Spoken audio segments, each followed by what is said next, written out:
B C D ई। ऐसा है कि आपके पास एक केस आया जिसके अंदर ये बोला गया कि साहब ये 5 लोग हैं, इन पांचों में से किसी एक ने ऑफेंस किया है। आपके पास फैक्ट आता है ए ने नहीं किया, बी ने नहीं किया, सी ने नहीं किया, डी ने नहीं किया। ई के बारे में कुछ नहीं पता आपको। आपको ऐसा नहीं कि ई के बारे में आ गया कि ऑफेंस किया नहीं, ई के बारे में कुछ नहीं पता, पर आपको ये आ गया कि इसने नहीं किया, इसने नहीं किया, इसने भी नहीं किया, इसने भी नहीं किया। अब आपका केस किस पे चल रहा है? ई के ऊपर। केस किसके खिलाफ चल रहा है? ई के खिलाफ। अब देखा जाए तो इस फैक्ट का ई के केस से क्या लेना देना है, नॉर्मली देखा जाए तो, पर कानून कहता है क्यों नहीं लेना देना। आप ये देखना चाहते हो कि ई ने ऑफेंस किया है या नहीं किया, और आपके पास एक फैक्ट आता है कि भैया 4-5 लोगों पे डाउट था, 5 लोगों पे डाउट था, 4 लोग ए बी सी डी ने नहीं किया, दैट मीन्स प्रोबेबिलिटी है कि ई ने ही किया है। इसी चीज को सेक्शन 9 में लिखा गया है। इस सेक्शन के ऊपर सबसे बड़ा जो एक प्ली बनती है या एक डिफरेंस बनता है, उसको हम बोलते हैं प्ली ऑफ एलिबी बोल दो या प्ली ऑफ एलिबी, ठीक है, आपकी इच्छा है कैसे भी बोल दो। ये जो सेक्शन 9 है इसके अंदर आपने मतलब ये ऐसे नॉर्मली तो नहीं लेते हैं, ज्यादातर आप लोगों ने एक हर केस के अंदर जो क्रिमिनल लॉयर होता है ना, हर केस के अंदर एक डिफेंस जरूर लेता है। वो ये डिफेंस लेता है, जैसे फॉर एग्जांपल मेरे ऊपर आरोप लगा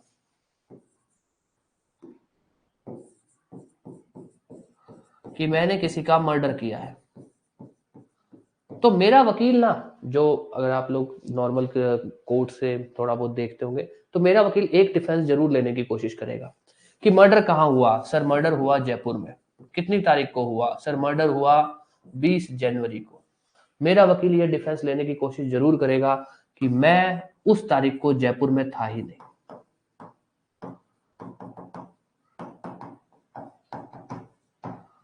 आप लगभग हर क्रिमिनल केस के अंदर ये चीज देखोगे कि वकील कोशिश करेगा। अब मान लो भाई किसी चीज का बिल्कुल ही एविडेंस ही है, वीडियो रिकॉर्डिंग है, तब तो वो नहीं लेगा। पर अगर वीडियो रिकॉर्डिंग वगैरह कुछ नहीं है ना, कि भाई किसी ने उसको देखा तो नहीं, फिर वो ऐसा डिफेंस लेने की जरूर कोशिश करेगा जिससे वो ये प्रूव कर दे कि सर मेरा जो एक्यूज, जो क्लाइंट है, जिसने ऑफेंस, जिसके ऊपर आरोप लग रहा है, वो उस दिन वहां था ही नहीं, उस जगह पे नहीं था, उस शहर में नहीं था। ये डिफेंस जरूर लिया जाता है, जिसको हम बोलते हैं प्ली ऑफ एलिबी। ये सेक्शन 9 से निकला हुआ है। तो अब अपने आते हैं पहले सेक्शन 9 के ऊपर कि सेक्शन 9 है क्या। सेक्शन 9 आपको ये बोलता है कि कोई भी ऐसा फैक्ट जो जनरली केस से कनेक्टेड नहीं है, या अगर लीगल भाषा में बोलूं कि वो जो फैक्ट है ना, वो हो सकता है वैसे रेलेवेंट नहीं है। वैसे मतलब नॉट रेलेवेंट जनरली। अगर हम साक्ष्य अधिनियम के बेसिक सेक्शन उठाए, जो अपने अभी पढ़ रहे हैं, उसके हिसाब से उठाए, तो वो रेलेवेंट नहीं है। पर वो फैक्ट इस नेचर का है, पहला पॉइंट, पर वो फैक्ट इस नेचर का है कि वो जो भी एग्जिस्टेंस की बात हो रही है या फिर नॉन एग्जिस्टेंस की बात हो रही है ऑफ फैक्ट इन इश्यू या रेलेवेंट फैक्ट, प्रोबेबल और इम्प्रोबेबल। मतलब कि अगर आप जनरली किसी भी सेक्शन में जाना चाहोगे, सेक्शन 3, 4, 5, 6, 7, 8, जो भी और भी रेलेवेंट फैक्ट वाले सेक्शन है, उनके हिसाब से आप उसको नहीं कनेक्ट कर पाओगे केस से। पर वो फैक्ट ऐसा होगा कि आप जो भी कोर्ट में, जो भी केस में प्रिज्यूम कर रहे होगे ना, वो उसको या तो बहुत ही स्ट्रॉन्ग कर रहा होगा या पूरा ही वीक कर रहा होगा। फॉर एग्जाम्पल, आपके पास एक केस आता है मर्डर वाला कि भैया एक बंदे ने ऑफेंस किया है, ऐसा आरोप है। आपके पास एक फैक्ट आता है कि वो उस दिन शहर में नहीं था। आपके पास विटनेस है जो कह रहा है कि सर मैंने इसको देखा है। आपके पास मतलब जो डेथ है, मर्डर वेपन, सब कुछ है। और आपके पास एक फैक्ट आता है, एक वीडियो रिकॉर्डिंग आती है कि ये बंदा तो उस दिन स्टेडियम में मैच देख रहा था। प्रॉपर वीडियो रिकॉर्डिंग है, स्टेडियम की वीडियो रिकॉर्डिंग है। तो आप बोलोगे यार स्टेडियम में ये बंदा मौजूद है, वहां की वीडियो रिकॉर्डिंग है, तो दैट मींस कोर्ट जो आए हुए एविडेंस से जो प्रिज्यूम कर रही थी ना, इस फैक्ट ने उस प्रिजम्पशन को टोटली रिवर्स कर दिया। या फिर ऐसा फैक्ट आता है कि जो आपकी प्रिजम्पशन को और स्ट्रॉन्ग कर देता है। ऐसा नहीं है कि सिर्फ वो फैक्ट जो आपकी प्रिजम्पशन को कमजोर करेगा वही रेलेवेंट है ना, ये कह रहा है कि कोई भी ऐसा फैक्ट जो जनरली हो सकता है रेलेवेंट ना हो, पर वो फैक्ट इस नेचर का है, मतलब फैक्ट जो है वो ऐसा है कि जो भी मौके की बात चल रही है, जो भी फैक्ट इन इश्यू या रेलेवेंट फैक्ट जिसकी बात चल रही है, वो उसको या तो बहुत ही स्ट्रॉन्ग कर दे रहा है या फिर बहुत ही वीक कर दे रहा है। तो हम क्या बोलते हैं, कोई भी ऐसा फैक्ट जो जनरली रेलेवेंट नहीं है पर वो फैक्ट इस नेचर का है कि वो रेलेवेंट फैक्ट या फैक्ट इन इश्यू, जिस भी चीज की प्रिजम्पशन चल रही है, जिस भी चीज की बात चल रही है, उसको वो या तो बहुत स्ट्रॉन्ग कर दे रहा है या बहुत ही वीक कर दे रहा है। फॉर एग्जाम्पल, एक तो ये हो गया वीक वाला। दूसरा, एक बंदा है, उस पर आरोप लगाया कि इसने मर्डर किया है, किसी ने, कोई अपने पास विटनेस नहीं है, कुछ नहीं है कि अपने बात निकल पाए। अपने पास एक बेसिक सी बात आती है कि सर ये बंदा उस दिन शहर में था, बस इतना सा है। आपके पास एक प्रॉपर एक ऐसा आदमी आ जाता है जो, जिसका केस से कोई लेना देना, जिसने कोई इंसिडेंट वगैरह कुछ नहीं देखे, जो कहता है कि सर मैंने इसको उस दिन, मतलब ये जो पर्सन है इसको उस दिन उस जो भी प्लेस ऑफ क्राइम है उसके आसपास देखा था। तो आप ये बोल सकते हो सकता है जनरली, नॉर्मल बात कर रहे हैं, हो सकता है जनरली ये फैक्ट रेलेवेंट ना हो, जनरली किसी भी सेक्शन में रेलेवेंट ना हो रहा होगा, पर अगर ये फैक्ट आपके प्रिजम्पशन को सपोर्ट करता है तो वो फैक्ट रेलेवेंट हो जाता है।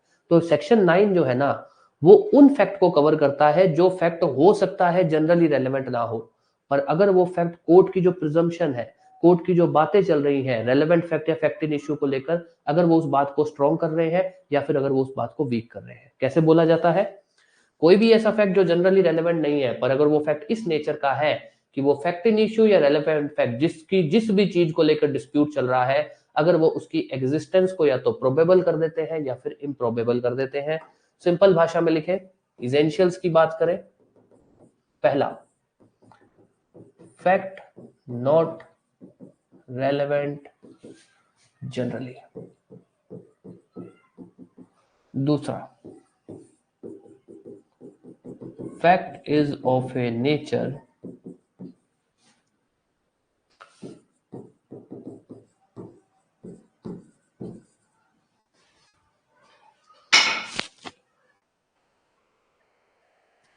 which makes relevant fact or fact in issue probable और improbable।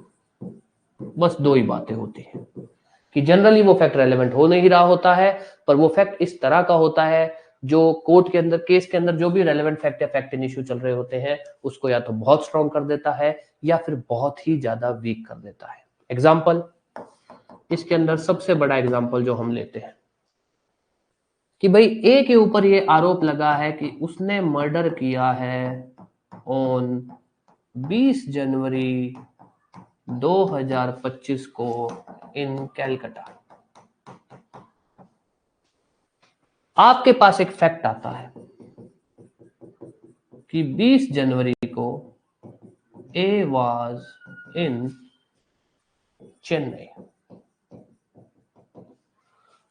अब नॉर्मली देखें तो ये फैक्ट जो है इसका केस से क्या लेना देना, केस से नहीं लेना देना। अगर आप किसी भी सेक्शन में इसको कनेक्ट करना चाहोगे तो नहीं कर पाओगे, पर ये फैक्ट ऐसा है जो कोर्ट की प्रिजम्पशन हो रही होगी ना, अगर कोर्ट की प्रिजम्पशन हो रही है इसने ऑफेंस किया है, तो उस प्रिजम्पशन को इम्प्रोबेबल, मतलब उस प्रिजम्पशन को बहुत ही वीक कर दे रहा है। ये फैक्ट इसीलिए रेलेवेंट माना जाएगा। क्या माना जाएगा? रेलेवेंट फैक्ट माना जाएगा। कोई भी डाउट अभी तक? कोई भी डाउट अभी तक?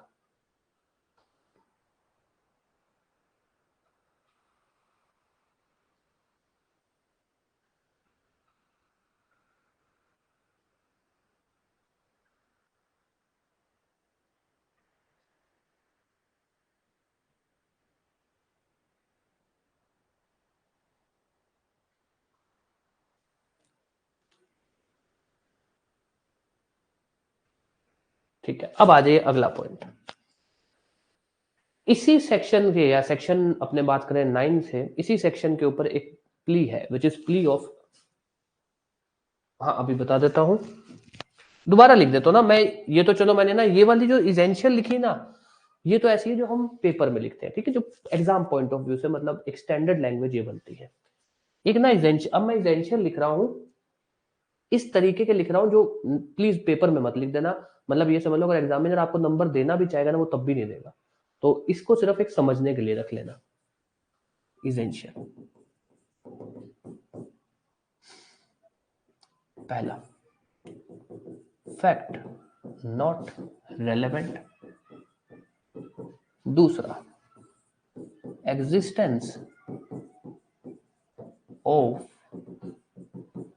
फैक्ट इन इश्यू और रेलेवेंट फैक्ट इन क्वेश्चन, तीसरा ये जो फैक्ट है मेक्स एग्जिस्टेंस प्रोबेबल,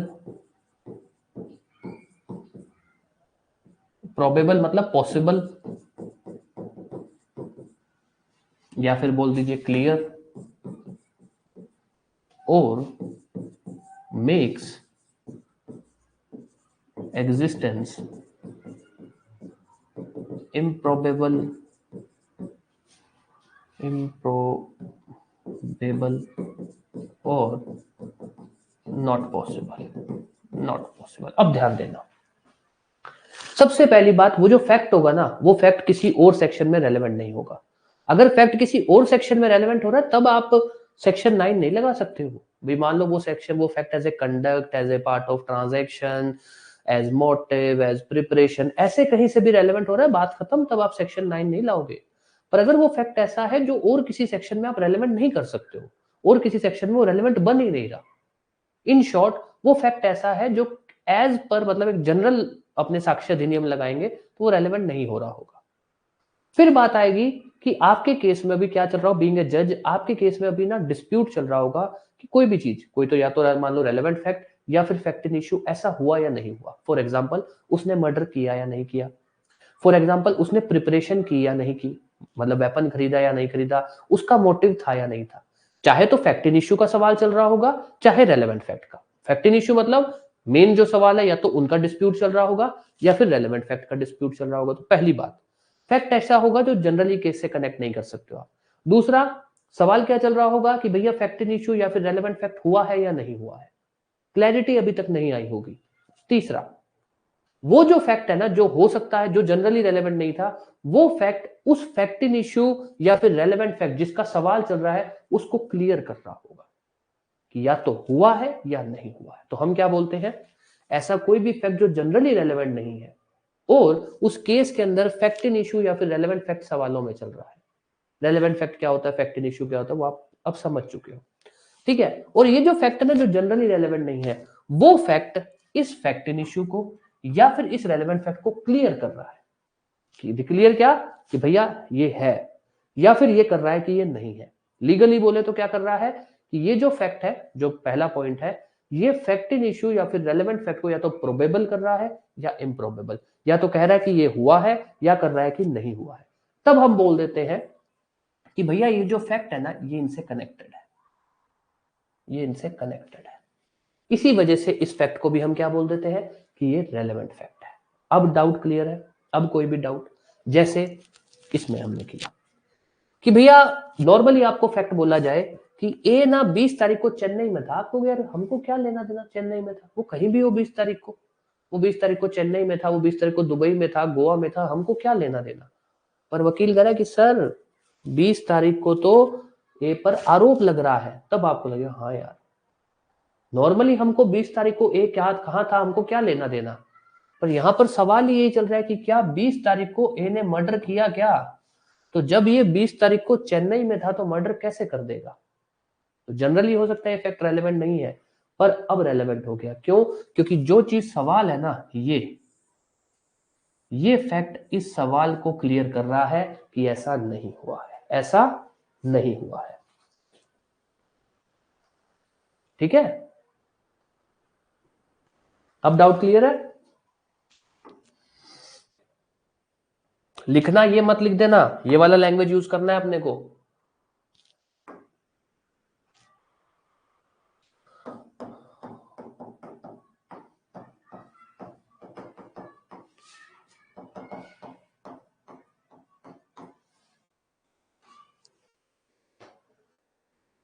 ठीक है, अब आ जाओ आगे। ये जो सेक्शन है ना, इसके अंदर एक्चुअली में मेन है प्ली ऑफ एलिबाई। भाई अपन लोगों ने तो चलो अपने इंडिया के अंदर तो क्या है, कानून अब लिखे जाते हैं अपने इंडिया में। फॉरेन के अंदर क्या है, इतने ज्यादा रिटन लॉ इतने ज्यादा नहीं है। वहां पर क्या है, सिंपल एक डॉक्ट्रिन्स चलते हैं, सिंपल थ्योरीज चलती हैं कि भाई किसी जज ने ऐसा कह दिया तो वो एक थ्योरी चल रही है, अब उसी चीज को फॉलो किया जा रहा है, तो थ्योरीज चलती है। तो ऐसी एक है प्ली ऑफ एलिबाई। क्या है? Plea of alibi. Plea of alibi बोल देना, प्ली ऑफ एलिबी बोल देना, जो आपकी इच्छा हो वो बोल देना। हमसे क्या है ना, वैसे तो सेक्शन 9 इतना ही था, पर हमसे क्या है ना, एक बार कई बार क्वेश्चन ऐसे पूछ लिया जाता है, प्ली ऑफ एलिबाई क्या है, क्या plea of alibi relevant fact है? तो पहली बात तो प्ली ऑफ एलिबाई है क्या, ये देखते हैं। प्ली ऑफ एलिबी या एलिबाई का मतलब है एल्सवेयर। एलिबाई का मतलब क्या है? Elsewhere. Elsewhere. Plea of alibi का मतलब होता है डिफेंस बाय एक्यूज्ड, जहां पर वो ये एलेज करता है that on date of commission of offence, on date of commission of offense, he was at a place different from place of crime।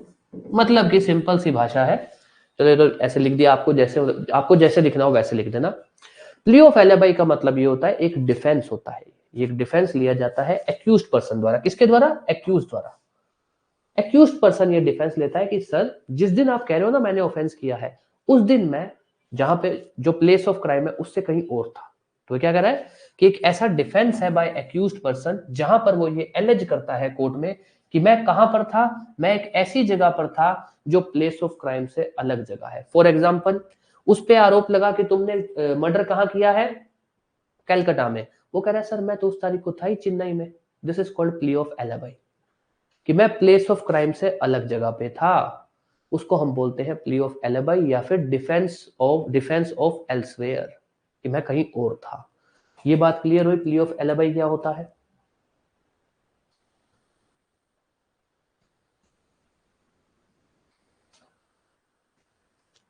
Plea of alibi क्या होता है, ये बात समझ आई?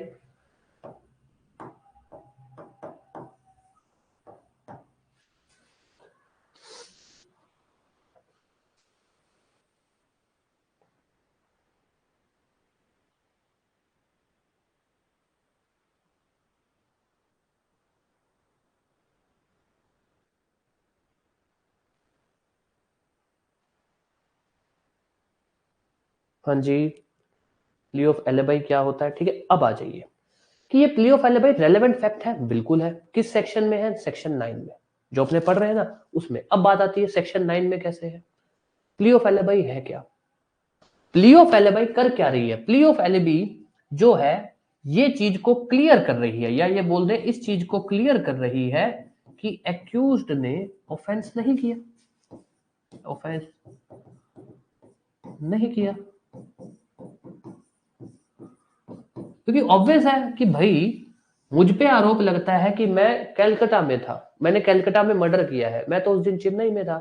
और मैं अगर इस चीज को प्रूव कर देता हूं कि मैं चेन्नई में था, प्रूव तो ऑब्वियस करना ही पड़ेगा, मैं प्रूव कर देता हूं कि मैं चेन्नई में था, तो ये बात इस चीज को क्लियर कर देती है कि मैंने ऑफेंस नहीं किया।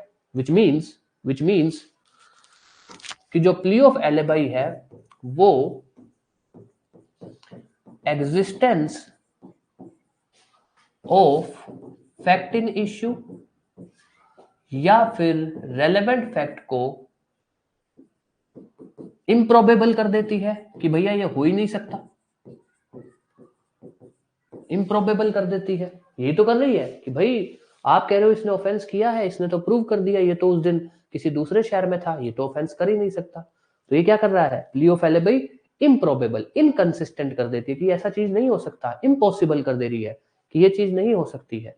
सेक्शन 9 क्या बोल रहा है? सेक्शन 9 भी तो यही बोलता है, सेक्शन 9 भी तो यही बोलता है, कोई भी ऐसा फैक्ट जो फैक्ट इन इश्यू या फिर रेलेवेंट फैक्ट को प्रोबेबल कर रहा है या इम्प्रोबेबल कर रहा है, वो रेलेवेंट फैक्ट है। और यही बात प्ली ऑफ एलिबी कर रहा है। तो हम क्या बोलते हैं कि प्ली ऑफ एलिबी क्या है? प्ली ऑफ एलिबी एक रेलेवेंट फैक्ट है। रेलेवेंट फैक्ट किस सेक्शन में है? सेक्शन 9 के अंदर है।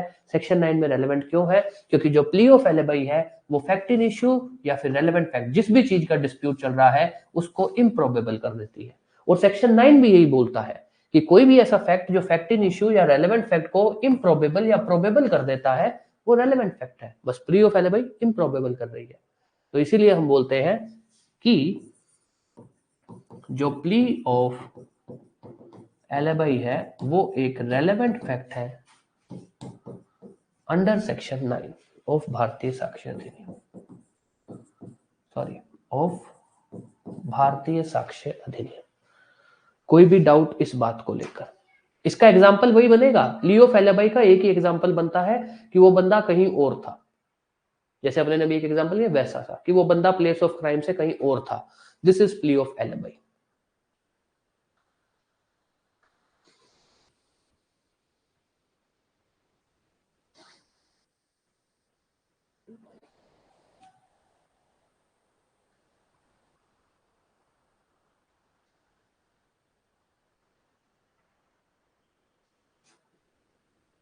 यस, कोई भी डाउट अभी तक? अभी अपने ने खत्म नहीं किया है, अभी अपने इसको सम अप करेंगे। इसको लेकर प्री के क्वेश्चन, इसको लेकर मेंस के क्वेश्चन कैसे पूछे जाते हैं वो सब बातें करेंगे। कोई भी डाउट आपको आ रहा है सेक्शन 9 को लेकर, कोई भी डाउट प्ली ऑफ एलिबी को लेकर, कोई भी डाउट प्ली ऑफ एलिबी कैसे रेलेवेंट होता है सेक्शन 9 के अंदर, इसको लेकर कोई भी डाउट तो पूछ सकते हो। फिर अपने प्ली ऑफ एलिबी पे एक केस लो करते हैं। एक मात्र केस लो है, Dudhnath Pandey versus state of UP, leading case law है। पूछा जाता है तो वही पूछा जाता है, अदरवाइज कोई केस लो नहीं पूछा जाता। और अपने को लिखना भी वही केस लो है। दूधनाथ पांडे की लिखना है। आप कोई और केस लो पढ़ रहे हो, पढ़ो, आपकी इच्छा है, पर दूधनाथ पांडे लिखना है क्योंकि वो एक ऐसा केस लो है जो क्या है एग्जामिनर्स को रटा हुआ है। प्ली ऑफ एलिबी को लेकर दूधनाथ पांडे। ठीक है, अब आ जाइए केस लो।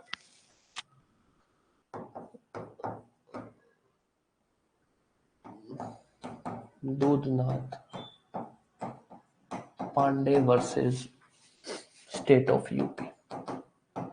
इसमें एक्चुअली क्या है ना, प्ली ऑफ एलिबी को लेकर बात की गई भाई कितना प्रूव करना है। फॉर एग्जांपल मेरे ऊपर आरोप लगा कि मैंने मान लो मर्डर किया कलकत्ता के अंदर।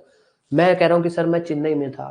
तो भाई मुझे कोर्ट को कितना प्रूव करना है कि बस मैं कोर्ट को लगभग प्रूव कर दो। दो तरह की ना बर्डन ऑफ प्रूफ जो होते हैं ना वो दो लेवल के होते हैं। पहले इस पे बात कर लेते हैं कि जो बर्डन ऑफ प्रूफ होते हैं ना वो दो लेवल के होते हैं। एक तो होते हैं बियॉन्ड रीजनेबल डाउट,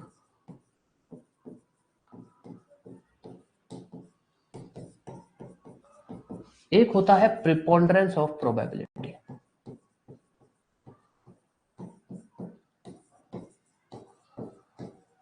जो हमारा सिविल केस होता है ना, जो हमारे सिविल केसेस होते हैं उसमें तो ये मामला चलता है कि भाई आप कोर्ट को लगभग प्रूव कर दो कि कोर्ट को मान लो जैसे एक वेइंग स्केल होता है ना, एक वेइंग स्केल होता है कि कोर्ट अगर थोड़ी भी आपकी तरफ झुकी हुई है तो आपकी तरफ डिसीजन हो जाएगा, बात खत्म।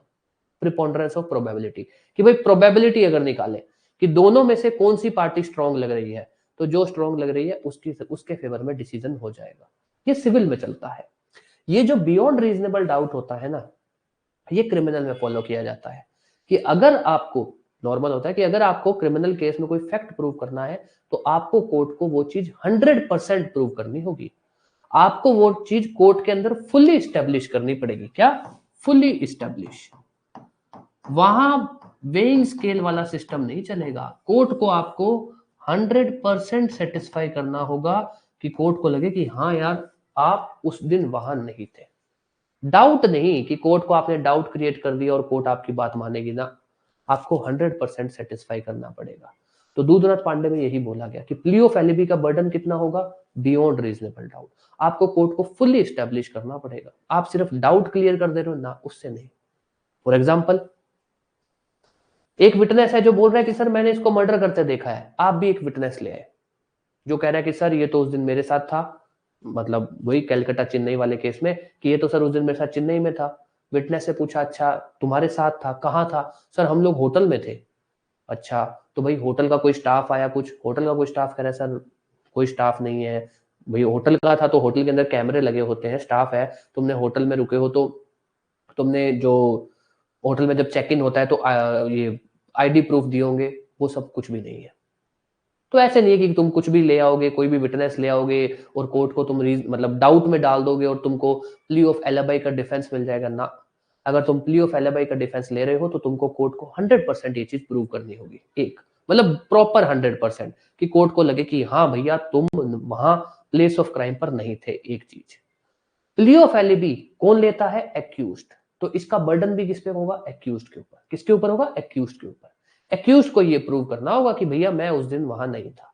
तो दो तीन बातें, पहला प्रूव किसको करना होगा? एक्यूज्ड को। किस लेवल का होगा? बियॉन्ड रीजनेबल डाउट, या बोल दे फुली एस्टेब्लिश। ठीक है, उसके बाद जो दो तीन बातें और बोली, एक, एक्यूज्ड ने प्ली ऑफ एलिबी का डिफेंस लिया पर वो प्रूव नहीं कर पाया। फॉर एग्जाम्पल, मेरे ऊपर केस हुआ कि मैंने चेन्नई में मर्डर किया है, मैंने दिया कि सर मैं तो उस दिन कलकत्ता में था, ठीक है, मतलब मैं किसी दूसरे शहर में था, मैंने प्ली ऑफ एलिबाई लिया पर मैं प्रूव नहीं कर पाया। मतलब कोर्ट को प्रूव तो किया पर कोर्ट को 100% सेटिस्फाई नहीं कर पाया। वहां पर ऐसा नहीं है कि कोर्ट मेरे खिलाफ प्रिज्यूम कर लेगी कि इसने प्ली लिया था, ये उसको 100% प्रूव नहीं कर पाया, मतलब कोई गड़बड़ है। दूधनाथ पांडे में कहा गया ऐसा नहीं होगा कि अगर कोई एक्यूज डिफेंस ले रहा है कि मैं तो क्राइम पे नहीं था और वो अगर उस बात को प्रूव नहीं कर पाया या फिर कोर्ट उससे 100% सेटिस्फाई नहीं हुई तो कोर्ट उसके खिलाफ प्रिजम्पशन कर लेगी ना। जो नॉर्मल कहानी है ना कि क्रिमिनल केस है, जो प्रोसिक्यूशन है, जो केस कर रहा है उसी को प्रूव करना होगा, उसको तो अपना केस प्रूव करना ही होगा। ऐसा नहीं है कि प्ली ऑफ एलिबी अगर प्रूव नहीं हुआ तो कोर्ट ये प्रिज्यूम कर लेगी कि ये क्राइम पे था, ऐसा नहीं होगा कभी भी। तीसरा, चौथी बात, जो ऐसे ऑफेंसेस होते हैं ना जिसमें दो या दो से ज्यादा लोग इन्वॉल्व होते हैं, कॉमन इंटेंशन, क्रिमिनल कॉन्स्पिरेसी, वहां पर आप प्ली ऑफ एलिबाई नहीं ले सकते। क्यों? क्योंकि आप बोलो कि सर हम दो लोग थे, मैं तो प्लेस ऑफ क्राइम पर नहीं था।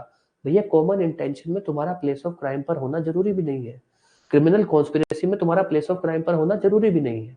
तो ऐसे कोई भी ऑफेंसेस होते हैं जहां पर जॉइंट, मतलब दो या दो से ज्यादा जॉइंटली इन्वॉल्व होते हैं, इंटेंशन, क्रिमिनल कॉन्स्पिरेसी, वहां plea of alibi as a defence नहीं चलता है, जो ऑब्वियस प्रैक्टिकली भी है। तो दूधनाथ पांडे के अंदर चार बातें बोली गई, पहले लिख देता हूं, फिर आपका कोई भी डाउट हो तो पूछ लेना। कि भाई बर्डन किसके ऊपर होता है?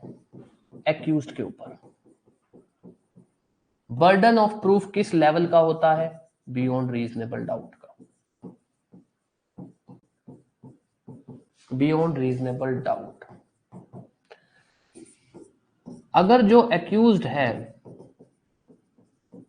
वो फेल कर जाता है टू सेटिस्फाई कोर्ट, किसी भी तरह की एडवर्स प्रिजम्पशन नहीं होगी कि कोर्ट उसके खिलाफ कोई प्रिज्यूम कर ले कि इसी ने ऑफेंस किया है। तीसरा, plea of alibi not available in case of criminal conspiracy. और बस ठीक है, क्रिमिनल कॉन्स्पिरेसी बहुत है। ये है दूधनाथ पांडे की बात है। दूधनाथ पांडे में क्या कहा गया कि भाई बर्डन किसके ऊपर होगा? एक्यूज के ऊपर। बर्डन ऑफ प्रूफ कितना? Beyond reasonable doubt. और अगर एक्यूज फेल कर जाता है, कोर्ट कुछ भी उसके खिलाफ प्रिज्यूम नहीं करेगी। प्ली ऑफ एलिबाई कब अवेलेबल नहीं है? क्रिमिनल कॉन्स्पिरेसी वाले या फिर ऐसे कोई भी ऑफेंसेस कमिटेड बाय टू और मोर पर्सन जॉइंटली।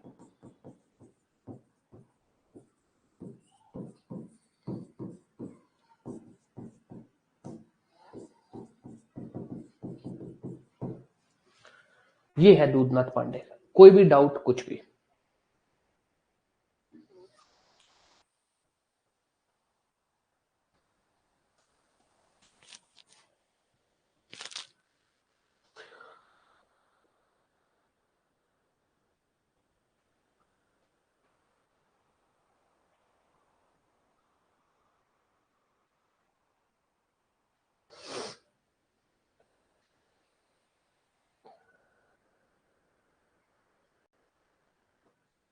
इस केस लॉ को लेकर कोई भी डाउट?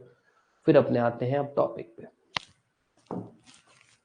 अब ध्यान देना, दो तरह से आपसे क्वेश्चन पूछा जाता है सेक्शन 9 में। एक तो डायरेक्ट, कि भाई एक्सप्लेन करिए, क्वेश्चन होगा एक्सप्लेन करिए when fact not otherwise relevant is relevant. Simple सा मतलब है कि भाई बताइए कब कोई ऐसा फैक्ट जो जनरली रेलेवेंट नहीं है पर रेलेवेंट होगा। आप क्या लिखोगे, सेक्शन 9 लिखोगे, सेक्शन 9 क्या बोलता है, एग्जांपल लिखोगे, फिर सेक्शन 9 के अंदर आप ऐसा लिख दोगे कि प्लियोफेलिबी एक एग्जांपल है। प्लियोफेलिबी जो है ना वो वन ऑफ द एक लीडिंग एग्जांपल है सेक्शन 9 का। ऐसा मत बोल देना कि प्लियोफेलिबी से निकला है ये, ऐसा कुछ नहीं है, one of the leading example है। ठीक है, तो सेक्शन 9 लिखा, उसके एग्जांपल लिखे, फिर ऐसा लिख दिया कि प्लियोफेलिबी एक वन ऑफ द एग्जांपल है, या फिर प्लियोफेलिबी भी जो रेलेवेंट होती है वो इसी सेक्शन के बेस पे होती है। ठीक है, ये आपका सेक्शन। फिर उसके ऊपर दूधनाथ पांडे का एक लीडिंग केस लॉ लिख देना, जिसके अंदर आप कैसे लिखोगे, दूधनाथ पांडे वाले केस को आप ऐसे लिखना, अगर वो प्लियोफेलिबी नहीं पूछ रहा तो दूधनाथ पांडे वाले को ऐसे लिखना कि अगर एक्यूज जो है सेक्शन 9 के अंदर रेलेवेंट फैक्ट लाता है तो उसको वो फैक्ट को फुल्ली स्टैब्लिश करना होगा, बर्डन ऑफ प्रूफ एक्यूज पे होगा, ऐसे तरीके से लिखना। दोबारा बता दे रहा हूं, हाँ डिफेंस नहीं मिलेगा, नहीं प्रूफ हुआ तो डिफेंस नहीं मिलेगा। दूसरी बात, नहीं प्रूव हुआ तो कोर्ट कोई गलत प्रिज्यूम भी नहीं करेगी। फॉर एग्जांपल मैंने कहा कि सर मेरे पे आरोप लगा कि मैंने कहा मर्डर किया कलकत्ता में, मैं कहता हूं सर मैं तो उस दिन चेन्नई में था, पर मैं उस बात को प्रूव नहीं कर पाया, तो कोर्ट ऐसा नहीं मान लेगी कि मैंने ऑफेंस किया है, कोर्ट ये नहीं मानेगी। ठीक है, हाँ देखो एक्चुअली में तो ये कंसेप्ट आता है जो ये अपने जो प्ली ऑफ एलिबी पढ़ते हैं ना उसी कंसेप्ट से। प्ली ऑफ एलिबी एक थ्योरी है, उसी थ्योरी के बेस पे इन्होंने सेक्शन 9 लिखा है। ठीक है, तो जैसे अपने डॉक्ट्रिन ऑफ रेस जेस्टे बोलते हैं सेक्शन 4 कि डॉक्ट्रिन ऑफ रेस जेस्टे जो है उसी के बेस पे सेक्शन 4 लिखा गया, तो जो प्ली ऑफ एलिबी है ना उसी के बेस पे सेक्शन 9 लिखा गया। पर हम जब आंसर लिखते हैं ना तब हम ऐसा नहीं लिखते, हम सीधा लिख देते हैं कि प्ली ऑफ एलिबी जो है one of the leading example है, या फिर ऐसा लिख देते हैं प्ली ऑफ एलिबी, आप नॉर्मल लिख देना प्ली ऑफ एलिबी जो है one of the leading example है। ठीक है, ऐसे लिख देना, क्योंकि प्ली ऑफ एलिबी सिर्फ एक पार्ट बनता है सेक्शन 9 का, क्योंकि सेक्शन 9 में भी अपने एक एग्जांपल करेंगे जो प्ली ऑफ एलिबी के जैसा नहीं है। प्ली ऑफ एलिबी का मतलब क्या है कि वो कह रहा है कि सर मैं क्राइम की जगह से कहीं और था, पर उसके अलावा भी और बहुत बहुत एग्जांपल बनते हैं इसके अंदर, अभी अपने बात करेंगे उसकी। ठीक है, तो इसीलिए ये मत लिखना कि प्ली ऑफ एलिबी से आया। ओके, नॉर्मल लिखना। तो पहला क्वेश्चन, अगर क्वेश्चन ऐसे आता है कि फैक्ट रेलेवेंट नहीं है, fact explain fact not otherwise relevant becomes relevant, मतलब कोई फैक्ट जो जनरली रेलेवेंट नहीं है पर रेलेवेंट हो जाएगा, कैसे लिखोगे, सेक्शन 9 पूरा, सेक्शन 9 का एग्जांपल, फिर लिख देना plea of alibi is also leading example, फिर दूधनाथ पांडे का केस लॉ लिखना। दूधनाथ पांडे के केस लॉ में कैसे लिखोगे कि अगर कोई भी एक्यूज पर्सन सेक्शन 9 के अंदर रेलेवेंट फैक्ट को प्रूव करना चाहता है तो उसको बियॉन्ड रीजनेबल डाउट प्रूव करना होगा। इसके अंदर जो बर्डन ऑफ प्रूफ होता है वो एक्यूज्ड के ऊपर होता है। अगर जो है सेक्शन 9 का जो रेलेवेंट फैक्ट है उसको प्रूव नहीं कर पाता है तो कोर्ट को प्रिजम्पशन, मतलब प्ली ऑफ एलिबी की जगह लिख देना सेक्शन 9 का फैक्ट, अगर आपसे प्ली ऑफ एलिबी नहीं पूछा गया। ओके, एक बात, अगर वो पूछता है प्ली ऑफ एलिबी, जैसे क्वेश्चन बनता है what is plea of alibi, whether it is a relevant fact, is a relevant fact। अब ध्यान देना, आप कैसे लिखोगे, सीधा पहले प्ली ऑफ एलिबी लिखोगे। प्ली ऑफ एलिबी क्या होता है, एक डिफेंस होता है जो एक्यूज पर्सन वाला लिया जाता है, जिसके अंदर वो ये बोलता है कि सर, ये एलिज करता है कि सर मैं प्लेस ऑफ क्राइम से कहीं और था, this is plea of alibi. फिर लिखोगे कि जो प्ली ऑफ एलिबी है वो एक रेलेवेंट फैक्ट है अंडर भारतीय साक्ष्य अधिनियम, कैसे है रेलेवेंट फैक्ट, फिर लिखना सेक्शन 9 क्या बोलता है, फिर लिखना सेक्शन 9 लिख दिया पूरा कि plea of alibi relevant fact है अंडर सेक्शन 9 ऑफ भारतीय साक्ष्य अधिनियम, दूसरी बात लिख दी, फिर तीसरी बात, फिर पहले सेक्शन 9 लिखना सारा कि सेक्शन 9 क्या बोलता है, फिर लिखना कि सेक्शन 9 क्या बोलता है कि कोई भी ऐसा फैक्ट जो जनरली रेलेवेंट नहीं है पर अगर वो एग्जिस्टेंस या नॉन एग्जिस्टेंस प्रोबेबल या इम्प्रोबेबल करता है तो वो रेलेवेंट है। प्ली ऑफ एलिबी क्या करता है, वो फैक्ट इन इश्यू को इम्प्रोबेबल करता है, तो हम बोलते हैं कि ये सेक्शन 9 में रेलेवेंट है। कैसे रेलेवेंट है फिर लिखना, तो क्या लिखोगे, प्ली ऑफ एलिबी क्या है, प्ली ऑफ एलिबी एक रेलेवेंट फैक्ट है अंडर सेक्शन 9, फिर सेक्शन 9 लिखोगे, फिर उसके बाद लिखोगे कि प्ली ऑफ एलिबी सेक्शन 9 में रेलेवेंट कैसे है, कनेक्ट करोगे दोनों, फिर दूधनाथ पांडे का केस लॉ लिखोगे, बात खत्म। तो दोनों तरीके से, पहला तरीका अगर वो नॉर्मल पूछता है कि कोई भी ऐसा फैक्ट जो अदरवाइज रेलेवेंट नहीं है, अगर वो रेलेवेंट है तो कैसे लिखोगे, दूसरा, अगर वो ये पूछता है प्ली ऑफ एलिबाई क्या है, क्या प्ली ऑफ एलिबाई की रेलेवेंट फैक्ट है अंडर भारतीय साक्ष्य अधिनियम, तो कैसे लिखोगे? कोई भी डाउट इस बात को लेकर? कोई भी डाउट इस बात को लेकर?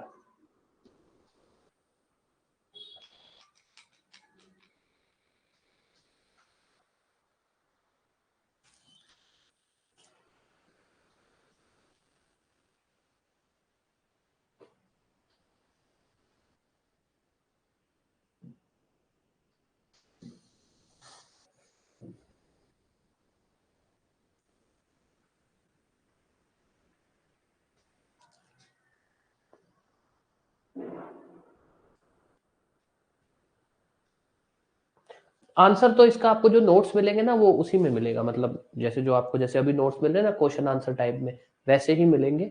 पर मैं आपको वैसे एक बात चल रही है तो आपको बता दिया भाई ऐसे लिख लेना, ठीक है? जो आपको नोट्स मिलेंगे ना उसमें प्रॉपर एक एक पॉइंट, जैसे अपने बात कर रहे हैं ना भाई सेक्शन 9 और ये सब, वो प्रॉपर होगा, ठीक है? जजमेंट राइटिंग में नहीं, जजमेंट राइटिंग में हम लोग सेक्शन नंबर नहीं लिखते हैं एविडेंस का, हम लोग सेक्शन नंबर नहीं लिखते हैं। हाँ, जजमेंट राइटिंग में हम लोग जब एविडेंस होते हैं ना, एप्रिसिएशन ऑफ एविडेंस नाम का एक टॉपिक होता है, उसमें तो ऑब्वियस हमारे लिए एविडेंस एक्ट या साक्ष्य अधिनियम बहुत जरूरी है। ओके, अब आ जाइए प्री के अंदर। प्री के अंदर इसके दो क्वेश्चन बनते हैं। एक तो पहला कि भैया कौन सा सेक्शन बात करता है अबाउट कौन सा सेक्शन बताता है कि कब इररेलेवेंट फैक्ट बनता है रेलेवेंट? क्या बोलता है? कौन सा सेक्शन बताता है कि when irrelevant fact become relevant? Irrelevant मतलब कि कोई ऐसा फैक्ट जो पहले रेलेवेंट नहीं था पर बाद में रेलेवेंट हो जाता है, when irrelevant fact become relevant, section 9। दूसरा क्वेश्चन, सेक्शन 9 कहता है कि कोई भी ऐसा फैक्ट जो जनरली कनेक्टेड नहीं है या कोई भी ऐसा फैक्ट जो इररेलेवेंट है वो कब रेलेवेंट होगा? क्या क्वेश्चन बनता है? लिख ही देता हूं मैं। Section 9, when irrelevant fact become relevant. Section 9, irrelevant fact become relevant when, फिर वो जो सेक्शन 9 में दो पॉइंट है ना, बस वो पॉइंट याद रख लेना, एक तो इनकंसिस्टेंट वाला, एक प्रोबेबल इम्प्रोबेबल वाला, मतलब दोनों का ही सेम है, बस पॉइंट याद रख लेना। प्रोबेबल इम्प्रोबेबल वाला, तो दो पॉइंट हो गए, ध्यान देना एक बार। एक तो क्वेश्चन ये हो सकता है कि भी कौन सा सेक्शन बात करता है कि when irrelevant fact become relevant, section 9। Section 9 के अंदर इररेलेवेंट फैक्ट कब रेलेवेंट होता है, तो लिख देना कि अगर वो फैक्ट इनकंसिस्टेंट हो या फिर वो प्रोबेबल इम्प्रोबेबल कर देता है। हाँ जी, बिल्कुल डिफरेंट है। प्ली ऑफ एलिबाई सिर्फ एक एग्जाम्पल है, प्ली ऑफ एलिबाई सिर्फ एक वन ऑफ द एग्जाम्पल है सेक्शन 9 का। सेक्शन 9 प्ली ऑफ एलिबाई नहीं है। सेक्शन 9 के अंदर प्ली ऑफ एलिबाई के अलावा भी और बातें आती हैं, जैसे अभी अपने करेंगे, एक एग्जाम्पल करेंगे, उससे आपको क्लियर हो जाएगा, ठीक है?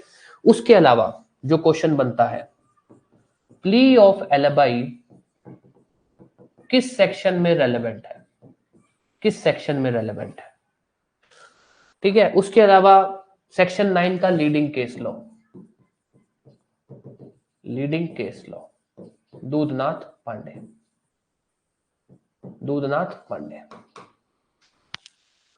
बस अब आ जाइए, अब आपका जो क्वेश्चन आ रहा है कि भाई प्ली ऑफ एलिबाई और सेक्शन 9 अलग है जी, बिल्कुल अलग है। प्ली ऑफ एलिबाई सिर्फ एक एग्जांपल है सेक्शन 9 का। जैसे अभी एक एग्जांपल करते हैं अपने, ए बी सी डी ई, एक केस चल रहा है जिसके अंदर डाउट है कि या तो ए ने ऑफेंस किया है या बी ने या सी ने या डी ने या ई ने, ठीक है? अब एक फैक्ट आता है जिसमें ये लग रहा है कि ऑफेंस जो है ना वो ए ने किया है। ऑफेंस किसने किया है? ए ने। फॉर एग्जांपल ये फैक्ट आता है, let's take as motive. Motive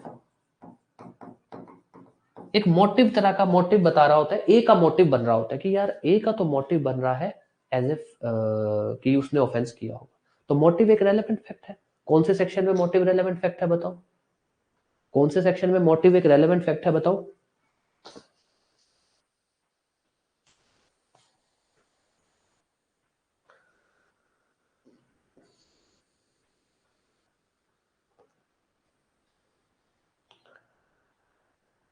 कौन से सेक्शन में मोटिव एक रेलेवेंट फैक्ट है, ये बताइए।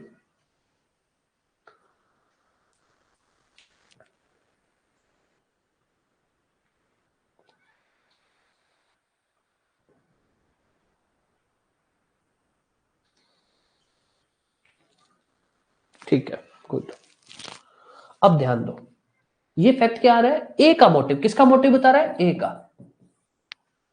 बी का मोटिव तो नहीं बताया, सी का नहीं बताया, डी का नहीं बताया, ई भी गया, ई का नहीं बताया। पर यहां पर केस क्या चल रहा है कि भैया इनमें से एक ने ऑफेंस किया होगा, या ए ने या बी ने या सी ने या डी ने या ई ने, एक ने किया होगा।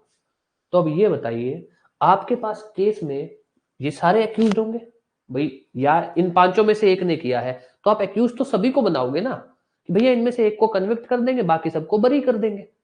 आपके पास एक फैक्ट आता है जो ए का मोटिव शो कर रहा है कि सर ए का मोटिव था।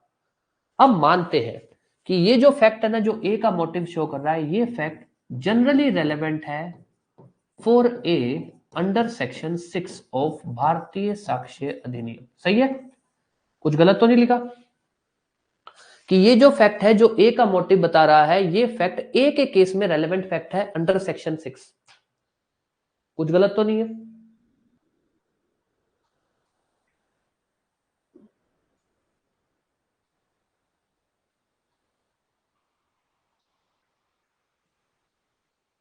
ठीक है, अब आ जाओ, ये फैक्ट बी के केस में रेलेवेंट है, ये फैक्ट सी के केस में रेलेवेंट है, ये फैक्ट डी के केस में रेलेवेंट है। हालांकि ये बी सी डी ई की कोई बात नहीं कर रहा, उनका कोई मोटिव नहीं बता रहा, कुछ नहीं बता रहा, रेलेवेंट है। कैसे, जब ये फैक्ट ये बोल रहा है ना ए का मोटिव है, तो ये फैक्ट ये भी बोल रहा है कि बी का मोटिव नहीं है, सी का मोटिव नहीं है, डी का मोटिव नहीं है, ई का मोटिव नहीं है। विच मीन्स ये फैक्ट मोटिव हमको इस तरफ लेके जा रहा है कि इसने ऑफेंस नहीं किया, इसने नहीं किया, इसने नहीं किया, इसने नहीं किया। तो ये फैक्ट जो भी कोर्ट ले रही है, कोर्ट कह रही है कि इनमें से किसी एक ने ऑफेंस किया, तो कोर्ट की प्रिजम्पशन है कि इनमें से किसी एक ने। तो कोर्ट की जो ये प्रिजम्पशन आ रही है ना कि शायद बी ने ऑफेंस किया हो, शायद सी ने, शायद डी ने, उसको वो क्या कर रही है, इम्प्रोबेबल, कि इन्होंने नहीं किया। तो हालांकि ये फैक्ट ए को लेकर था, हालांकि ये फैक्ट अगर जनरली हम देखते तो सिर्फ ए के लिए रेलेवेंट था अंडर सेक्शन 6, पर यही fact B C D E के लिए भी रेलेवेंट क्यों है, क्योंकि जो कोर्ट की प्रिजम्पशन है relating to B C D और ई, उसको वो क्या कर रहा है, इम्प्रोबेबल, कि इन्होंने ऑफेंस नहीं किया। कोई भी डाउट इस चीज को लेकर, कोई भी डाउट इस चीज को लेकर। तो ये जो फैक्ट है, ये बी सी डी ई इनके केस में भी रेलेवेंट फैक्ट है अंडर सेक्शन 9।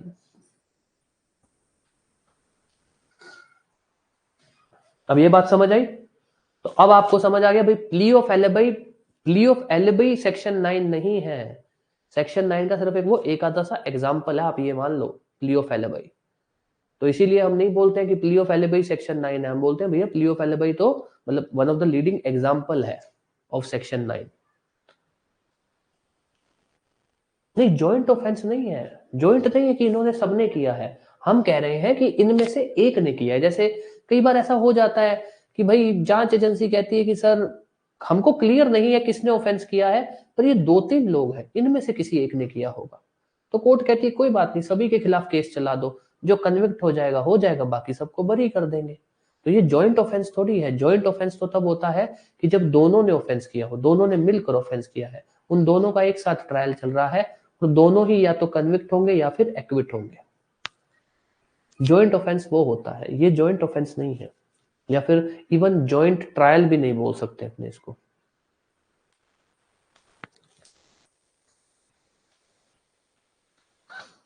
सिविल में तो बोल सकते हैं, क्रिमिनल में नहीं बोलते अपने इसको। ठीक है, अब आ जाओ आपके जो बेयर एक्ट वाले इलस्ट्रेशन है। हालांकि बेयर एक्ट वाले इलस्ट्रेशन मोटा मोटी अपने ने कवर कर लिए हैं, फिर भी देख लेते हैं। The question is whether A committed a crime at Chennai. The fact that on that day he was at Ladakh. The fact that near the time when the crime. पहला तो वही लियो फैलाबाई वाला ही है. दूसरा, the question is whether A committed a crime. The circumstances that the crime must have been committed. ठीक है. Every fact which show the crime could have been committed by no one else and that it was not committed by. ठीक है. ये क्या कह रहा है देखो. मोटा मोटी इन्होंने भी एक ऐसा सा एग्जांपल लिया, इलस्ट्रेशन. ये कह रहे हैं कि हमारे पास एक क्वेश्चन है कि क्या ए ने क्राइम किया है और सर्कमस्टेंसेस ऐसे हैं, क्राइम या तो ए ने किया होगा या बी ने या सी ने या डी ने, इनमें से किसी एक ने किया है. हमारे पास एक फैक्ट आता है जो ये शो कर रहा है कि जो क्राइम है वो नॉट कमिटेड है बाय बी और सी और डी. ये क्या कह रहा है? ये कह रहा है भाई केस है कि क्या ए ने ऑफेंस किया या नहीं किया. और केस क्या चल रहा है, मोटा मोटी फैक्ट क्या है कि कोर्ट कह रही है कि भैया ए बी सी डी इन चारों में से किसी एक ने ऑफेंस किया है. ठीक है. कोर्ट के पास एक फैक्ट आता है, कोर्ट के पास किसी तरह से कोई भी एक फैक्ट आता है जिसमें कोर्ट को ये कहा जाता है कि सर ना तो बी ने ऑफेंस किया है, ना सी ने, ना डी ने. और अब आप इसको साक्ष्य अधिनियम उठा लो, कहीं पर भी साक्ष्य अधिनियम में ये फैक्ट को आप रेलेवेंट नहीं कर सकते. मोटिव में करोगे, प्रिपरेशन में करोगे, कंडक्ट में करोगे, सेम ट्रांजैक्शन में करोगे, उसके अलावा क्या आ गया, इंट्रोडक्शन, एक्सप्लेनेशन, किस में करोगे? किसी में नहीं होता रेलेवेंट फैक्ट, कहां से करोगे? पर ये फैक्ट फिर भी रेलेवेंट है. क्यों? क्योंकि ये फैक्ट कोर्ट का जो सवाल है ना कि क्या ए ने ऑफेंस किया या नहीं किया, इसको प्रोबेबल कर रहा है. ये फैक्ट जो बी सी और डी को लेकर है, ये फैक्ट सभी के लिए रेलेवेंट है. बी सी डी के लिए तो है ही कि इन्होंने ऑफेंस नहीं किया, इस बात को ये क्या कर रहा है, प्रोबेबल कर रहा है कि इन्होंने ऑफेंस नहीं किया. और उसी के साथ साथ ये भी कर रहा है कि ए ने ऑफेंस किया है. क्यों? जब इन चारों में से एक ने ऑफेंस किया है और ये फैक्ट आ गया कि ना तो इसने किया है, ना इसने, ना इसने, तो बच कौन गया? ए. हालांकि ये फैक्ट अगर आप वैसे कोई सेक्शन में जाओगे तो रेलेवेंट नहीं है, पर ये फैक्ट फिर भी रेलेवेंट क्यों है? रेलेवेंट अंडर सेक्शन 9 है, क्योंकि जो कोर्ट की बात चल रही है ना कि क्या ए ने क्राइम किया या नहीं, ये इस चीज को प्रोबेबल कर रहा है कि ए ने क्राइम किया है. या ये भी बोल सकते हो कि ये इस चीज को प्रोबेबल कर रहा है कि बी सी डी इन्होंने क्राइम नहीं किया. This is section 9. ये है आपका एग्जांपल. कोई भी डाउट, कुछ भी?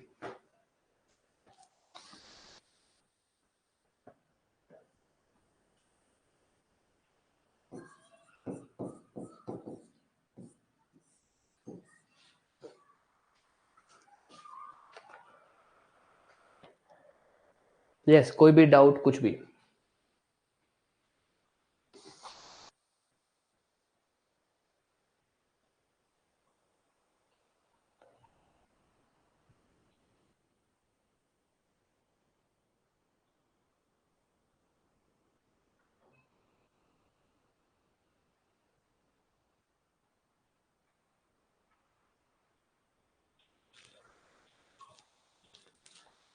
ठीक है.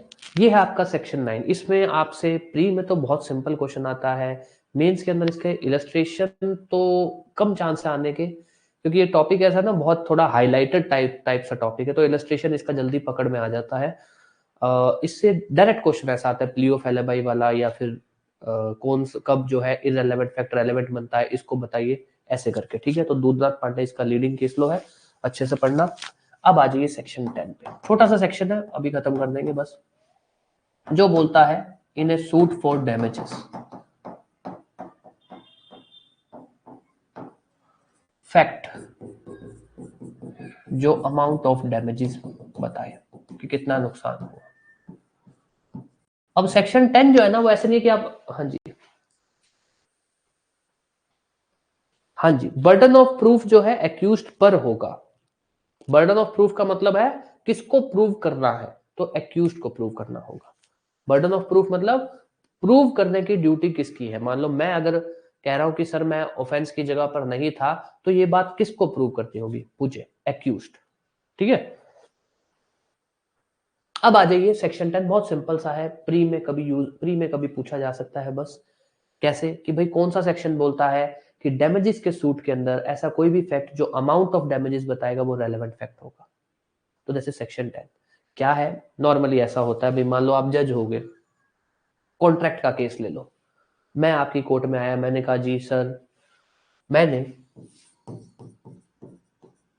एक पर्सन है जिसका नाम है ए, इसके साथ एक कॉन्ट्रैक्ट किया था, इसने सर कॉन्ट्रैक्ट का मेरा काम नहीं किया, मतलब कि मैंने इसको 100 रुपए दे दिए थे और इसने मुझे कोई सामान डिलीवर करना था, वो इसने डिलीवर नहीं किए, नॉट डिलीवर, साहब मेरे को नुकसान हो गया, मुझे मेरा नुकसान का पैसा दिलवाइए। नहीं ऐसा होता है, एक मिनट, हाँ इस टॉपिक पे अपने आते एक बार डाउट आ रहा है, ठीक है, नहीं नीतू जी ऐसा होता है, ए बी सी डी सभी को नहीं, ये तो प्लियो फेलाबाई का एग्जांपल ही नहीं है, प्लियो फेलाबाई तो क्या होता है एल्सवेयर, है ना, प्लियो फेलाबाई का एग्जांपल होगा, ये बात समझ आ गई ना आपको कि ये प्लियो फेलिबी का एग्जांपल नहीं है, प्लियो फेलिबी का मतलब है वो वाला एग्जांपल जिसमें एक्यूज कह रहा है कि मैं जगह पे नहीं था क्राइम की, वो वाला प्लियो फेलिबी होता है, ये प्लियो फेलिबी के एग्जांपल नहीं है, ये प्लियो फेलिबी भी नहीं है, ये सेक्शन 9 का पार्ट है, प्लियो फेलिबी का पार्ट नहीं है। ये मान लो सेक्शन 9 एक पूरा समुद्र है, प्लियो फेलिबी उसके अंदर सिर्फ एक छोटी सी नदी है, आप ये मान लो, प्लियो फेलिबी तो छोटा सा पार्ट है, सेक्शन 9 तो बहुत बड़ा है, ठीक है, ये प्लियो फेलिबी का एग्जांपल नहीं है, ये सेक्शन 9 का एग्जांपल है, प्लियो फेलिबी का एग्जांपल है नोट जनरली ये वाला, आ गया,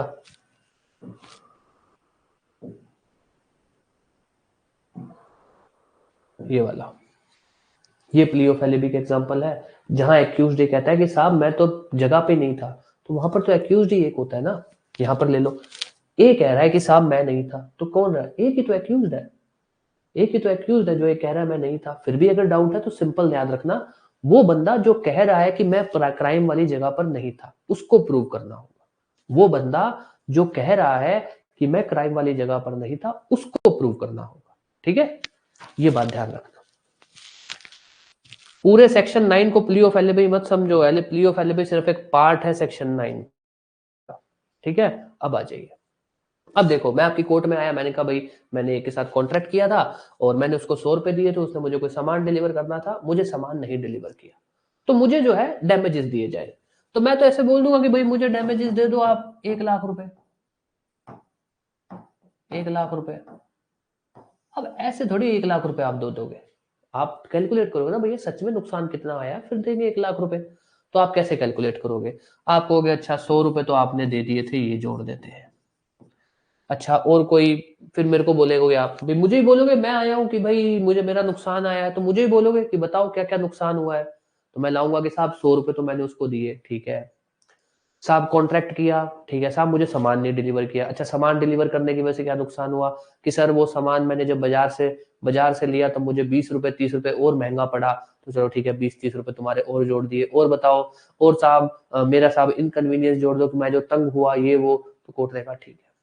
तो बात आती है कि भाई डैमेजेस वाले सूट के अंदर कौन कौन से फैक्ट रेलेवेंट होते हैं, तो वहां बोला गया भाई नॉर्मल चीजें तो रेलेवेंट होती ही होती है कि भाई डैमेजेस का मोटिव था नहीं था, ये सब तो चलो ठीक है रेलेवेंट होते हैं, पर ऐसा कोई भी फैक्ट जो अमाउंट ऑफ डैमेजेस को कैलकुलेट करने में हेल्प करेगा कोर्ट की, वो रेलेवेंट होगा, तो क्या कुछ अलग बात तो इसमें है नहीं, बस सिंपल सा है, याद रख लेना कौन सा सेक्शन ये बात बोलता है कि सूट फॉर डैमेजेस में वो फैक्ट जो कोर्ट को अमाउंट ऑफ डैमेजेस कैलकुलेट करने में हेल्प करेगा वो रेलेवेंट है, वो रेलेवेंट फैक्ट है, अमाउंट ऑफ डैमेजेस कैलकुलेट में हेल्प करेगा वो रेलेवेंट है, इतना सा है, प्री में आएगा अगर आएगा तो, सेक्शन नंबर ध्यान रख लेना, बस सेक्शन नंबर ही पूछता है कि कौन सा सेक्शन बात करता है in suit for damages facts which will enable the court, या फिर हेल्प करेगा कोर्ट को to calculate amount of damages, कौन सा सेक्शन है।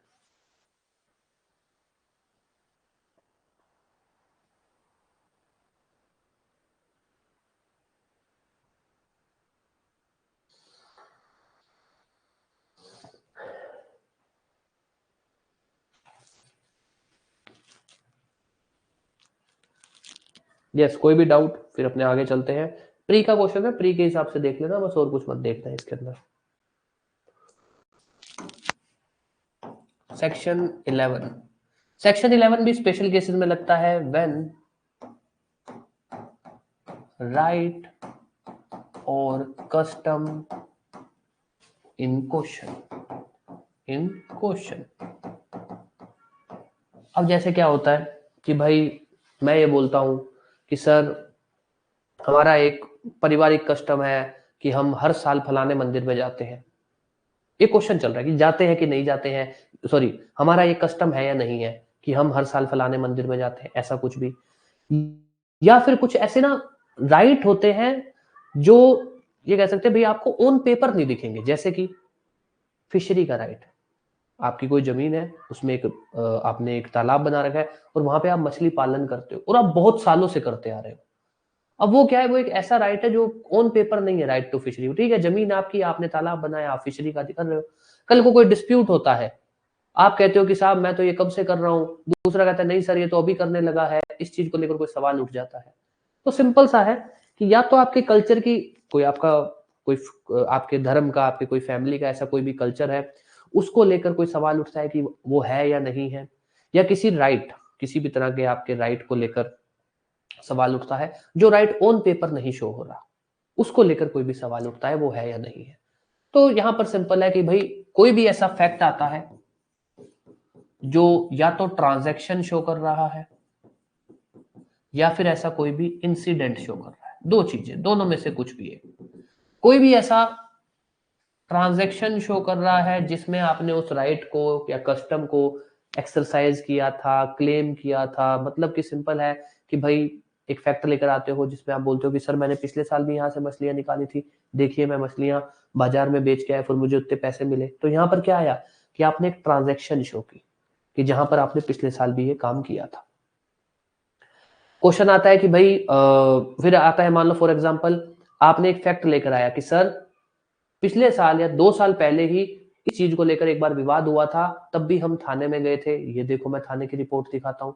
तो मानेंगे कि अच्छा मतलब 2 साल पहले हुआ था, मतलब आप ये काम, फिशरी वाला काम 2 साल से तो कर ही रहे हो, मतलब आपका ये राइट है, आप ये फिशरी वाली राइट एक्सरसाइज कर रहे हो। फिर आपने मान लीजिए मछलियां किसी को, मतलब उस मछली पालन वाले बिजनेस पे कोई लोन ले रखा है, तो वो क्या है, वो भी एक इंसिडेंट है कि आपने उस पे लोन ले रखा है।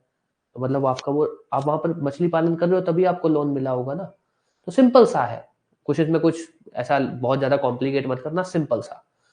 राइट या कस्टम क्या बोलता है वो, कि कोई भी राइट या कस्टम क्वेश्चन में, क्वेश्चन मतलब वो है या नहीं है, कोर्ट के सामने कोई भी ऐसी ट्रांजैक्शन आती है, कोर्ट के सामने कोई भी ऐसा इंसिडेंट आता है। ट्रांजैक्शन तो क्या होती है, जहां पर उसने ये काम किया हो, जहां पर ऐसा कोई फैक्ट आता हो कि सर वो ये काम कर रहा है, उसने ये काम इतने साल पहले चालू किया था, ऐसा कुछ भी। इंसिडेंट मतलब मान लो 2 लोग उस राइट को लेकर 2 साल पहले लड़े थे, उसने उस चीज के ऊपर लोन लिया, ऐसा कुछ भी। तो अपने बस इतना याद रख लेना, कोई भी ट्रांजैक्शन, कोई भी इंसिडेंट जो ये शो कर रही हो कि वो राइट या कस्टम उसने क्रिएट, क्लेम, मॉडिफाई, डिस्प्यूट, ऐसा कुछ भी। तो सिंपल सा है, कोई भी ऐसा फैक्ट आता है जो ये शो कर रहा है कि कोई वो राइट या कस्टम को उस बंदे ने यूज किया है, वो राइट या कस्टम को लेकर इन्होंने पहले भी लड़ाई की है, वो राइट या कस्टम पर उसने लोन ले रखा है, ऐसा कुछ भी हो।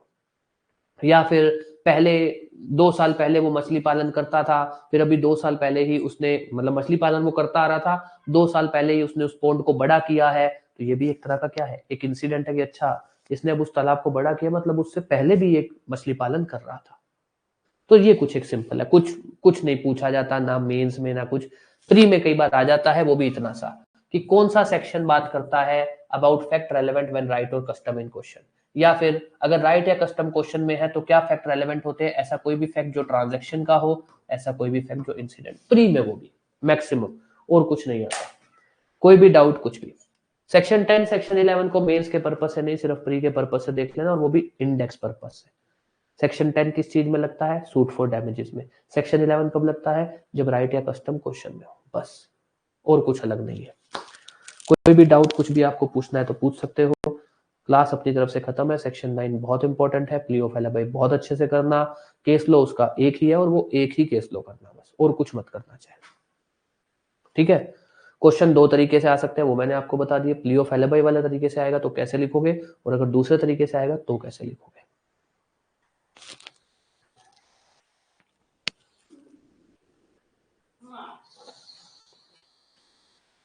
यस, कुछ भी पूछना है तो पूछ लो, अदरवाइज क्लास अपनी तरफ से खत्म है। कोई डाउट है, कुछ भी है तो पूछ सकते हो।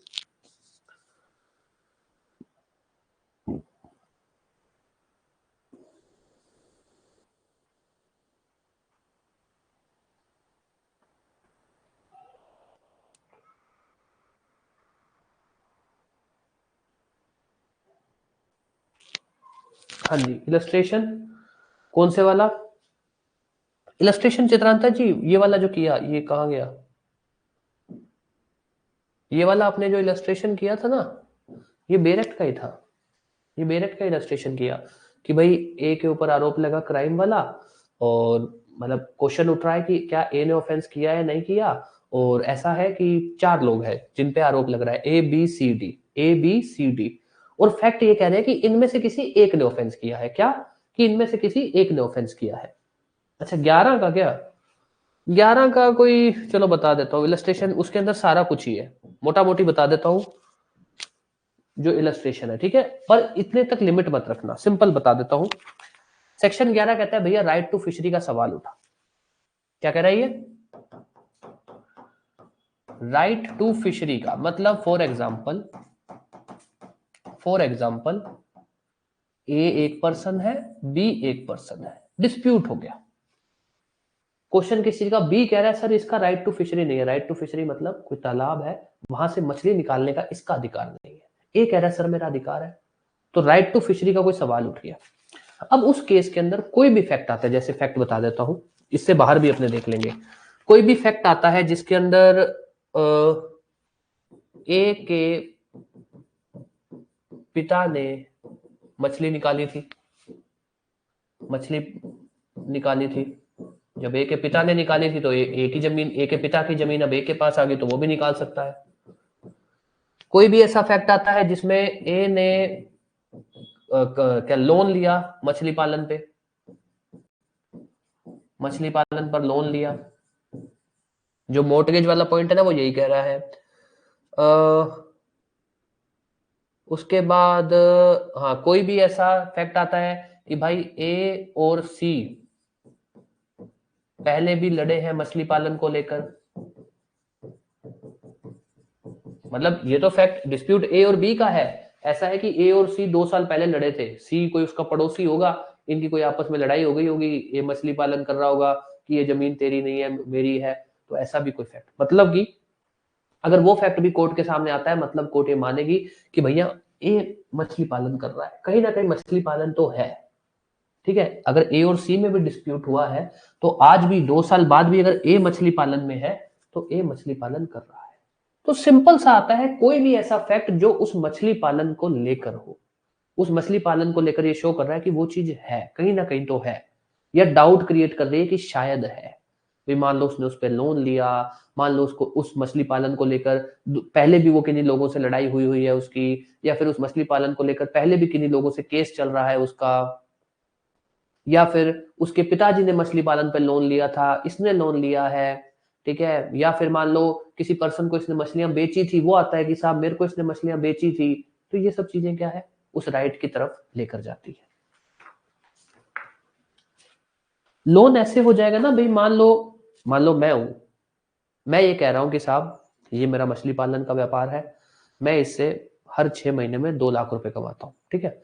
मुझे 1 लाख रुपए का लोन चाहिए, बैंक से लोन मिल जाता है, 1 लाख रुपए का लोन चाहिए, मैं मछली पालन करता हूँ, 2 लाख रुपए का लोन, 2 लाख रुपए मैं कमा लेता हूँ, 1 लाख का मुझे लोन चाहिए, मैं 2 महीने बाद भर दूंगा। अब मतलब अगर बैंक मुझे लोन या कोई भी पर्सन मुझे लोन दे रहा है उस मछली पालन की गारंटी पे, तो मतलब वो ये मान रहा है ना कि मछली पालन है। मुझे आपने लोन दिया मछली पालन की गारंटी पे कि अगर इसने पैसा नहीं दिया तो जो ये मछली पालन कर रहा है, जो ये मछलियां हैं वो हम ले जाएंगे। मछली पालन मतलब जो मछलियां हैं वो हम ले जाएंगे। तो मतलब कि आपने और मैंने ऐसा कोई कॉन्ट्रैक्ट किया, विच मीन्स आप तो इसके साक्षी थे ना कि मछली है, मछलियां हैं। तो कल को 2 साल बाद कोई विवाद होता है तो मैं ये लेकर आता हूँ कि सर आप इनसे, चित्रांता जी से पूछिए, इन्होंने मुझे एक बार लोन दिया था मछली पालन पे, तो आप बोलते हो हाँ सर मैंने लोन दिया था, तो मतलब मछली है। मछली पालन है, मैं उसको कर रहा हूं। तो जो भी बंदा आज के समय में, जो भी बंदा मुझे ये कह रहा है कि मैं मछली, मेरा अधिकार नहीं बनता, तो विच मीन्स कोर्ट बोलेगी कि भैया वो 2 साल से कर रहा है, 2 साल पहले तो उसने लोन लिया है, तो मतलब ये फैक्ट मेरे फेवर में आएगा ना। इन शॉर्ट, राइट और कस्टम को लेकर कोई भी फैक्ट आ जाए, जो उस राइट और कस्टम के होने को लेकर, ना होने को लेकर, या फिर उसको लेकर कोई डाउट भी क्रिएट कर रहा है, वो रेलेवेंट है। सिंपल इतना ध्यान रखना।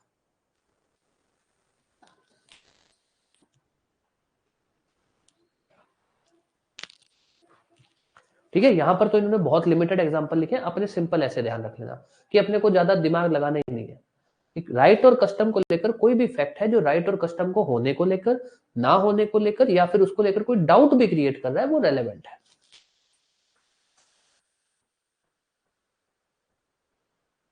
मीन्स एक पर्टिकुलर प्लेस में फिश। हाँ जी, मछली पालन वही होता है, जैसे मछली पालन होता है, भाई मान लो जैसे मेरी जमीन है, मैंने क्या किया, ये मेरी जमीन है, ठीक है, इस जमीन में मैं क्या करता हूँ, यहाँ पर तालाब बना देता हूँ।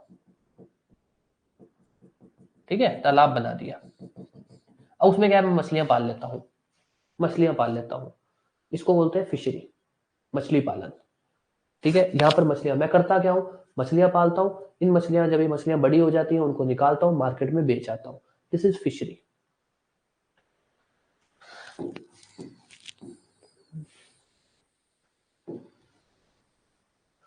सेम लाइक फार्मिंग, खेती मान लो।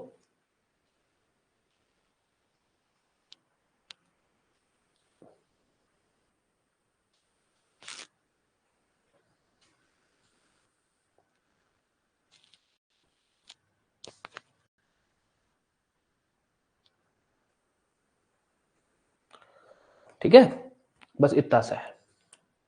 और कुछ भी डाउट, 10 और सेक्शन 10 और 11 में इतना ज्यादा लोड मत लेना, सिर्फ प्री के हिसाब से देख लेना बस, मोटा मोटी तौर पर सेक्शन 10 क्या बोलता है, 11 क्या बोलता है, बस। सेक्शन 9 इंपॉर्टेंट है, उसको अच्छे से कर लेना। 12 में कुछ भी नहीं है, 13 14 कल अपने 13 14 वाले सेक्शन को खत्म कर देंगे, और फिर उसके बाद अपने सेक्शन 4 से 14, तब तक आपको 4 से 14 के नोट्स भी मिल जाएंगे, फिर उसका एक बार रिवीजन करेंगे, उसके एग्जाम्पल्स को एक बार अच्छे से करेंगे, फिर अपने आगे चलेंगे। ठीक है, कुछ पूछना है तो पूछ लो, अदरवाइज क्लास अपनी तरफ से खत्म है।